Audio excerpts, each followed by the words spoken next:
영상을 잠깐 보고 말씀을 계속해서 나누겠습니다. 2014년 5월 28일 중국의 한 맥도날드 매장에서 한 종교단체의 신도 일가족이 포교를 거부한 여성을 집단 구타해 사망케 한 아주 충격적인 사건이 발생했습니다. 이를 가족은 중국에서 최대 교세를 갖춘 이단 사이비 중 하나인 동방번개 신도들로 밝혀졌습니다. 이 신도들이 2012년을 기점으로 한국으로 들어와 활동을 하기 시작했습니다. 서울 구로, 강원도 횡성, 충남 보은 등의 거점을 마련하기도 했고 한국의 주요 대도시에서 포교 활동을 펼치기도 했습니다. 동방번개는 어떤 단체일까요? 동방번개는 번개가 동편에서 나서 서편까지 번쩍임같이 인자의 임함도 그러하리라 라고 하는 마태복음 24장 27절의 말씀을 예수님이 중국의 번개처럼 재림하신다고 곡해해서 붙인 이름입니다. 동방번개 외에도 전능하신 하나님교회, 전능신교, 2차 구주파, 칠영파 등 다양한 이름으로 불립니다. 이 단체는 중국의 유명 사이비 호안파의 탈퇴자 조유산이 설립을 했습니다. 1990년대부터 본격적으로 왜곡된 교리를 가르치기 시작한 그는 1992년 양향빈이라는 사람을 만나서 그녀를 중국에 재림한 여그리스도로 세워 오늘에 이르고 있습니다. 동방번개는 2012년 말경부터 한국에 본격적으로 유입되기 시작했습니다. 중국 정부의 체제 저항적인 모습을 보이면서 2012년 종말을 주장했죠. 중국은 대대적으로 동방번개를 소탕하기 시작했습니다. 중국의 특성상 사이비 종교 간부급은 체포되면 사형으로 이어지는 경우가 많기 때문에 신도들은 중국을 빠져나와 특히 종교의 자유가 보장되는 한국으로 들어오기 시작했습니다. 동방번개는 중앙일간지와 지역신문 등 각종 언론에 자신들을 대대적으로 광고하며 모습을 드러냈습니다. 2012년 말부터 2013년까지 600회 이상의 언론에 광고를 게재했고 광고비로 수십억 이상을 지출했을 것으로 예측합니다. 강원도 횡성의 한 주민은 동방번개 신도들이 지역사회의 각종 봉사활동과 재정 지원으로 자신들의 영향력을 확대하고 있다면서 우려하기도 했습니다. 한편 동방번개의 활동은 온라인에서도 굉장히 활발한데요. 특히 유튜브에서 전능하신 하나님 교회라는 채널을 개설해서 한국어 컨텐츠를 생산하고 있습니다. 기독교라고 검색하기만 해도 그들의 컨텐츠가 노출됩니다. 동방번개는 예수 그리스도는 피조물이라며 삼위일체를 부정합니다. 그리스도의 십자가의 구속은 불완전하여서 그것을 완성하기 위해 중국의 여그리스도인 양향빈이 재림했다라고 합니다. 이들은 오직 동방번개 안에서 여그리스도에게 순종해야 구원을 얻을 수 있다라고 믿죠. 성경은 말세를 사는 사람들에게 참고 자료가 될 뿐 절대적인 권위를 가진 것이 아니라고 가르칩니다. 동방번개는 한국 사회와 교회에 큰 피해를 입힌 신천지와 유사한 포교를 펼치고 있어 주의가 요구됩니다. 교회에 신도로 위장해 들어와 신임을 얻은 뒤 교회 내부 상황을 파악해 포교 대상자를 찾습니다. 친밀한 관계를 형성한 뒤 성경과 교리에 대한 질문으로 사람들의 궁금증을 유발한 다음 자신들의 교리를 전하기 시작하죠. 이를 사전공작이라고 부릅니다. 사전공작에 큰 의미를 부여하고 사전공작을 진행하는 신도들은 동방번개 교리로 무장하는 동시에 임기응변에 능한 사람들로 구성됩니다. 동방번개로 인한 피해 사례는 가히 충격적입니다. 이들은 자신을 비판하거나 포교를 거부할 경우 폭력적으로 돌변해 테러를 서슴없이 감행하지요. 탈퇴를 시도하는 신도의 사지를 절단하거나 신도의 초등학생 자녀를 살해하는 끔찍한 범죄를 저지르기도 했습니다. 중국의 한 목회자는 동방번개의 해악성을 설교했다가 군기로 뒤통수를 가격당해 한동안 식물인간으로 지내야 했다고 합니다. 사이비단체가 존립할 수 있는 여러 가지 요인 중 하나는 신도들이 극단적인 이분법적 사고방식을 가지도록 세뇌하는 것입니다. 이들은 선과 악을 뚜렷하게 인식하죠. 당연히 선은 자신들이고요. 문제는 악인데요. 악은 선한 자신들을 대적하는 그 모든 것이 되어버립니다. 자신들로부터 구원과 영생을 찬탈하려는 악을 싸잡아 마귀 혹은 사단이라고 표현하죠.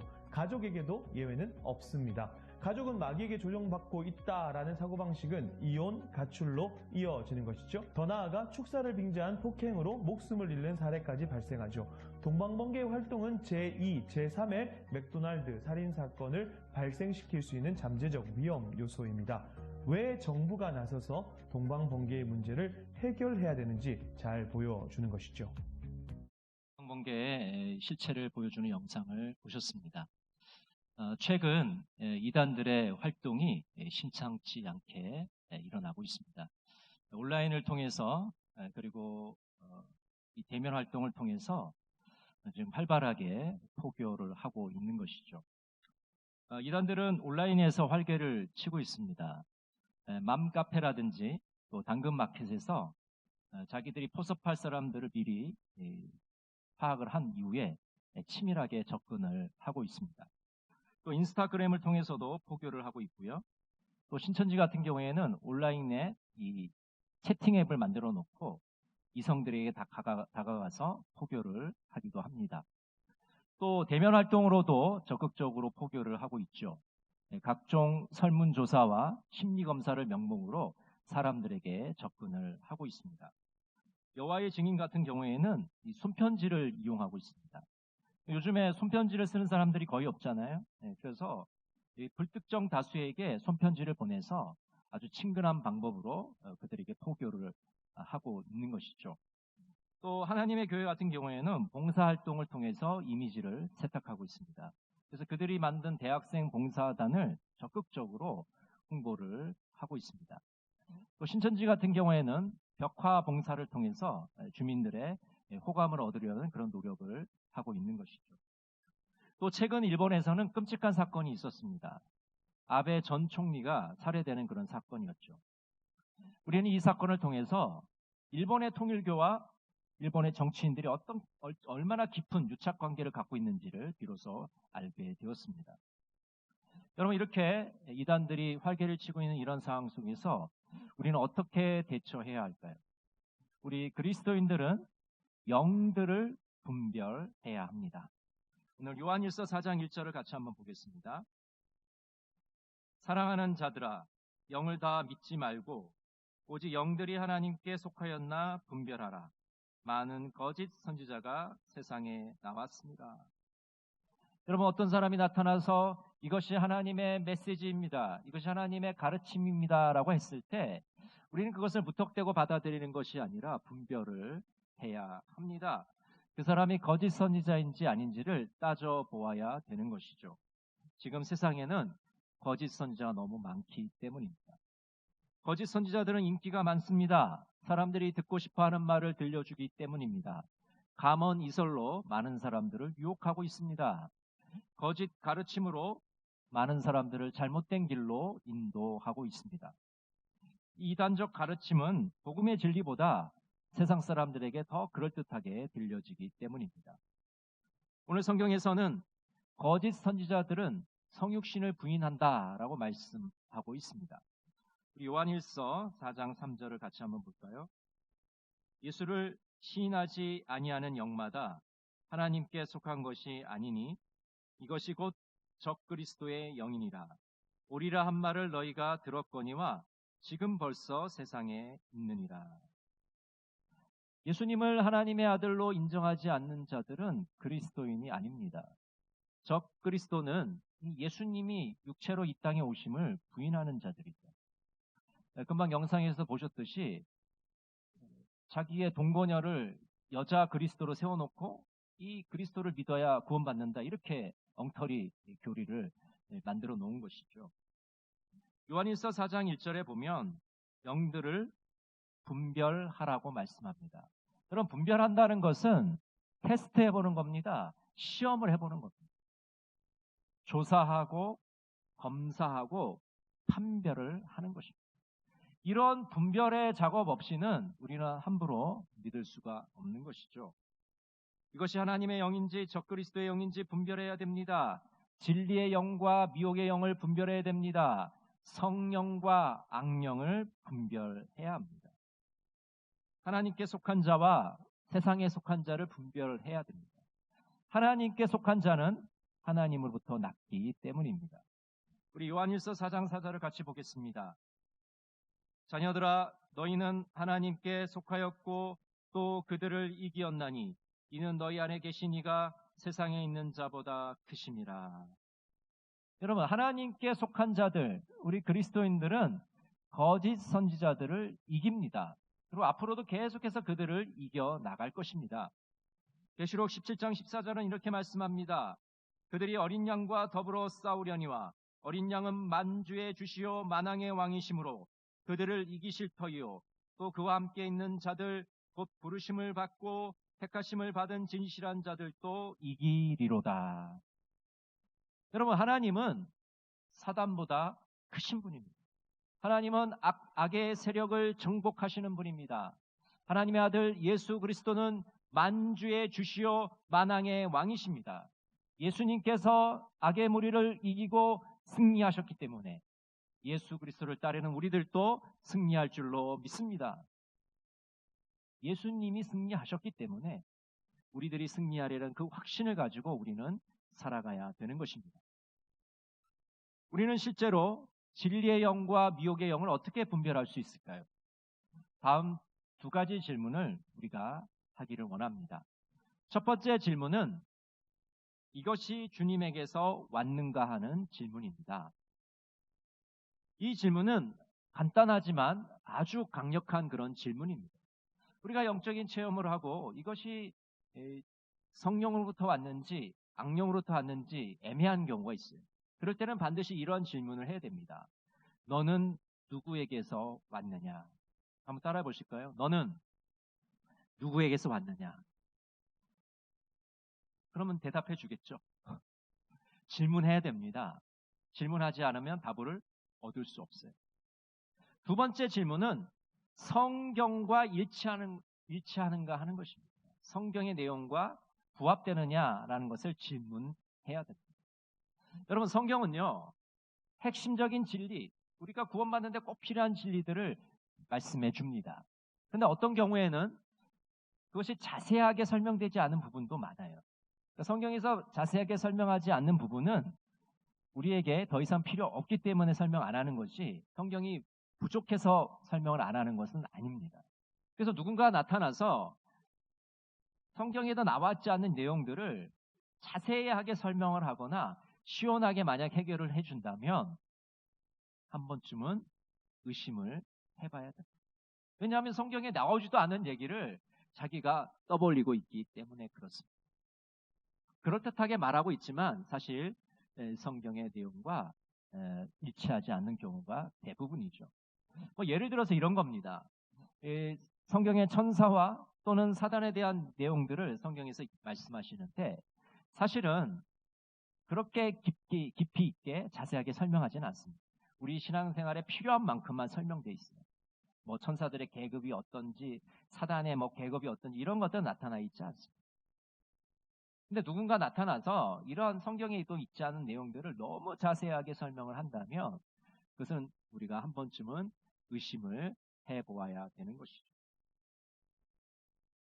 그러므로 우리는 이단에게 속지 않기 위해서 성경을 깊이 연구해야 됩니다. 부지런하게 성경을 읽고 필사하면서 성경을 들여다봐야 되는 것이죠. 또한 거짓 선지자인지 아닌지를 알기 위해서는 다음에 세 가지 질문을 해야 합니다.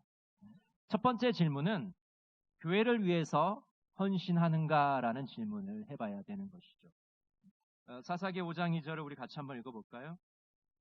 이스라엘의 영도자들은 앞장서서 이끌고 백성은 기꺼이 헌신하니 주님을 찬양하여라. 사사 드보라와 바락 장군이 승리를 한 이후에 함께 부르는 노래 중에 일부분입니다. 여러분, 거짓 선지자는 교회에 헌신하지 않습니다. 교회의 공동체를 위해서 자신을 희생하지 않습니다. 자신의 이익만을 추구합니다. 이것이 우리가 이제 첫 번째로 거짓 선지자인지 아닌지를 알 수가 있는 방법입니다. 사도행전 20장 19절 24절은 이렇게 말씀합니다.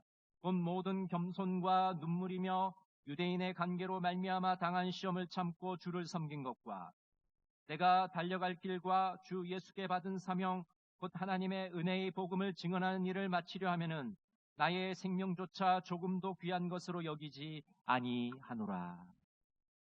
사도 바울이 3차 전도 여행을 마치면서 예루살렘으로 돌아가는 그 길에 에베소 장로들을 불러놓고 고별 설교를 하는 그런 장면입니다.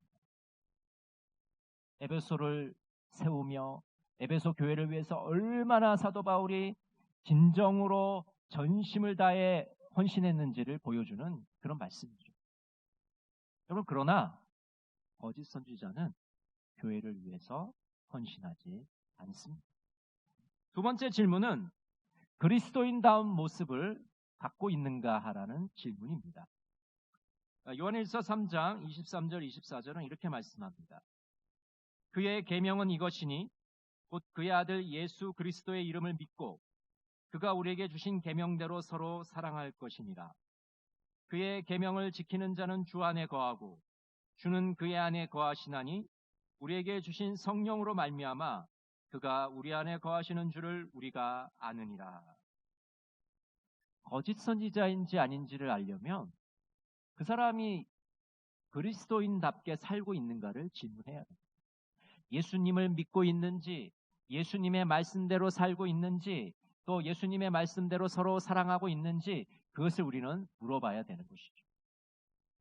예를 들어서 인터넷이나 유튜브에 자칭 예언자라는 사람이 나타나서 이러이러한 것들을 이야기한다면 우리가 한 번쯤은 의심을 해봐야 된다는 것이죠. 왜냐하면 우리가 그 사람이 예수님의 말씀대로 사는지 알 수 없기 때문에 그렇습니다. 그리스도인답게 사는지를 전혀 알 수가 없습니다. 그 사람에 대한 정보가 전혀 없어요. 그런데 이상하게도 한국교회는 자칭 예언자라고 말하는 자들의 말을 무턱대고 믿습니다. 그 사람이 어떻게 사는지, 예수님의 말씀대로 사는지를 전혀 분별하지 않습니다. 인터넷의 경우에는 우리가 전혀 알 수도 없죠. 그 사람이 어떤 사람인지도 알 수가 없어요. 그래서 본인이 그냥 무턱대고 믿고서는 다른 사람에게 보냅니다. 그러면 받는 사람은 내 친구가 보내줬으니까 믿을 만한 거겠지라고 또 자기 친구에게 보냅니다. 그래서 그런 잘못된 영상들을 남에게 계속해서 전달하는 것이죠. 그래서 마지막에 받은 사람은 이거 진짜 믿을 만한가 보다. 여러 사람이 다 공유한 것이니까 정말 믿을 만한가 보다 해서 심지어는 목사에게도 보냅니다. 저는 받아보면요, 정말 기가 찰 노릇입니다. 쓰레기 같은 영상이에요. 아무짝에도 쓸모없는 영상입니다. 이 사람이 누구인지도 모르겠고, 이 사람이 말하는 내용도 엉터리고, 전혀 신앙생활에 도움도 안 되고, 그런 내용들을 공유한단 말이죠. 그 사람이 어떠한 모습으로 살고 있는지를 알아야 그 사람의 메시지를 신뢰할 수 있는 겁니다.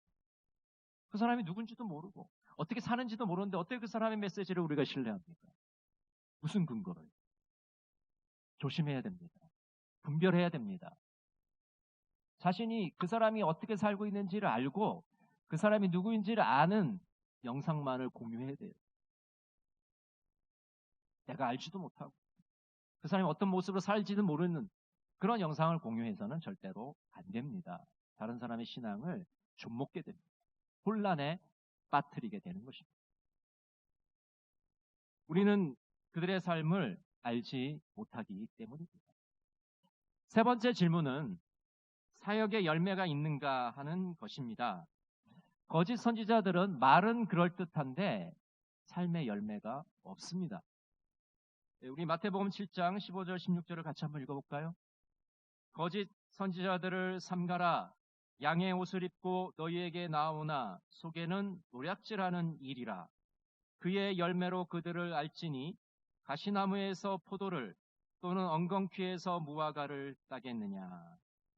여러분, 거짓 선지자의 말은 거창하고 화려하지만 그들의 말은 성취되지 않습니다. 몇 년 전에 북한이 미사일을 쏘면서 남북한의 관계가 극도로 아주 긴장이 고조되는 그런 경우가 있었어요. 요즘에도 그렇게 좋은 관계는 아니지만 하여튼간 아주 극도의 긴장 관계가 있었습니다. 그럴 때 어떤 유튜브가 나타나가지고 자신이 계시를 받았다.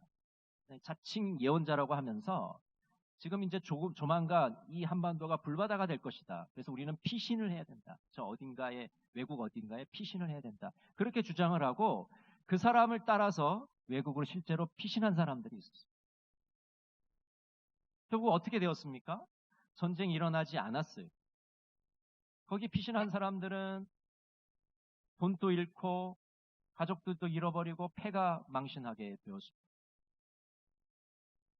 우리는 거짓 선지자들의 말에 집중할 것이 아니라 그들의 열매를 보아야 됩니다. 그 결과를 봐야 됩니다.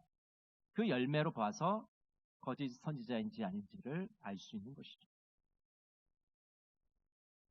여러분, 이단들이 활개를 치고 있는 이런 시국에 우리는 어떻게 대처를 해야 될까요? 예수님 중심의 삶을 우리는 살아가야 됩니다. 우리들의 삶의 중심에, 우리들의 신앙의 중심에 예수 그리스도를 모셔드릴 때에만 우리는 이단들의 밥이 되지 않을 수가 있습니다. 최근에 적극적으로 포교하는 세 집단이 있는데, 물론 뭐 다른 집단들도 많습니다만은 오늘 세 집단을 살펴보려고 합니다.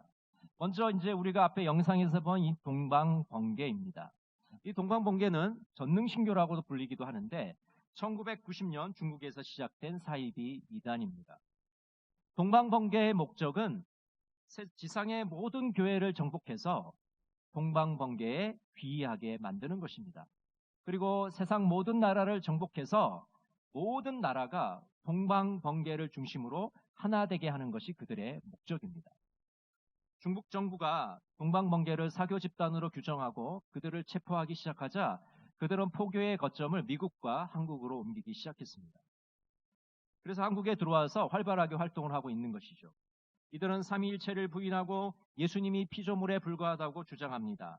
그리고 자신들의 여교주가 속죄사역을 완성했다고 주장하고 있는 것입니다. 이들은 전형적인 비성경적이고 반사회적인 사이비 이단입니다. 두 번째는 하나님의 교회입니다. 하나님의 교회는 세계 복음 선교협회라고 부르기도 합니다. 예전에는 안상홍 증인회라고 불리던 그런 집단입니다. 하나님의 교회는 사회봉사활동을 통해서 주변 사람들의 인정을 받으며 교세를 확장하고 있습니다. 이들의 포교 전략은 오른손이 하는 일을 왼손이 알게 하라는 그런 전략을 쓰고 있습니다. 그래서 먼저 사회봉사활동을 합니다.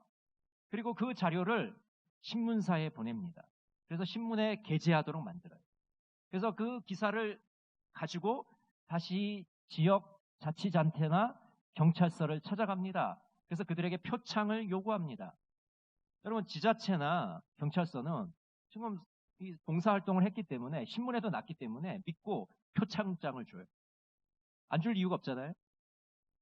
그러면 이걸 다시 복사를 해가지고 자신들의 홈페이지나 인터넷에 올립니다. 그래서 뭐라고 주장하면, 봐라, 우리 이렇게 표창을 많이 받은 아주 훌륭한 건전한 종교단체다, 이렇게 선전을 하고 있는 것이죠.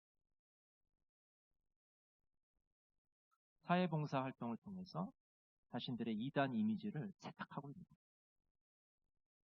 하나님의 교회는 시한부 종말론을 집착합니다. 그들은 안식교회의 종말론을 따르고 있습니다. 창립자 안상홍을 재림 그리스도 하나님으로 부르고 있고, 최근에는 후계자 장길자를 하나님의 신부, 하늘 어머니로 부르고 있습니다. 하나님의 교회는 한국뿐만 아니라 해외까지 활발하게 활동을 하고 있습니다. 겉으로는 사회봉사활동을 하는 것 훌륭한 단체인 것 같지만 속에는 그들이 어떤 음모를, 속셈을 가지고 있는지 우리는 잘 분별해야 됩니다. 세 번째 집단은 이 코로나 기간에 무리를 빚었던 신천지입니다. 신천지의 정식 명칭은 예수교 증거 장막 성전입니다. 이 신천지는 박대선의 전도관의 영향을 받은 집단입니다. 여러분, 전도관이라고 예전에 들어보셨죠? 신앙촌이라고 불러서 뭐 이불이라든지 뭐 여러 가지 많은 물건을 팔지 않았습니까? 제품은 참 좋았던 것 같아요, 기억에. 하여튼간 이 사람들을 합숙시키고 같이 살게 만들면서 계속해서 일을 시켜. 그래서 그 제품을 팔고 포교 활동을 했던 그런 집단이죠. 근데 이 전도관의 영향을 받은 집단이 바로 이 신천지입니다. 14만 4천 명이 참여한 신천지 세상이 된다고 주장하고 있고, 설립자 이만희를 보혜사 성령님이라고 부릅니다. 신천지는 모략전도라고 해서 수단과 방법을 가리지 않고 전도합니다. 그래서 기성교인들을 신천지 교인을 만들기 위해서 모든 방법을 다 동원하는 것이죠. 그리고 2011년부터는 모략 포교에서 공개 포교로 전환을 하게 됩니다. 이제 숫자가 어느 정도 많아지니까 자신감을 가지고 이제는 공개적으로 신천지 교회라는 것을 드러내면서 사람들을 미혹하고 있는 것입니다. 이제 한국교회는 이 신천지에서 이탈하신 분들, 또 신천지 피해자들을 돌보는 그런 사역들을 우리는 해야 하는 것입니다. 헬리나 외에는 진리를 따르게 하소서라는 기도문에서 이렇게 기도하고 있습니다. 좋으신 주님, 주님은 진리이십니다. 제가 주님께 뿌리 내리고 있는 한 저는 진리 안에서 살 것입니다. 주님, 진실한 삶을 살게 도와주십시오. 대중성이나 사람들의 견해, 유행, 편리한 정식에 이끌리는 것이 아니라 주님을 알면서 나오는 참된 지식에 따라 살게 해 주십시오. 헬리나웬의 기도처럼 진리를 따라 사는 삶을 살기를 간절히 바랍니다. 그럼 우리는 코로나 시대를 살고 있습니다. 이 어려운 시대에 그 틈새를 파고들고 이단들이 파고들어서 사람들을 미혹하고 유혹하고 있습니다. 많은 반사회적인 활동을 통해서 가족들이 해체되는 그런 어려움에 직면하고 있습니다. 여러분, 이 영적으로 혼탁한 이 시대, 영들을 잘 분별하셔서 영적인 승리에서 영적인 싸움에서 늘 승리하며 살아가시는 동방의 모든 성도들이 되시기를 간절히 바랍니다. 기도하겠습니다. 사랑의 하나님, 영적으로 혼란하고 혼탁한 시대를 살아가고 있습니다. 진리의 영과 미혹의 영을 잘 분별하게 하여 주시옵소서. 이단들과의 영적인 싸움에서 승리할 수 있도록 인도하여 주시옵소서. 예수님의 이름으로 기도드립니다. 아멘.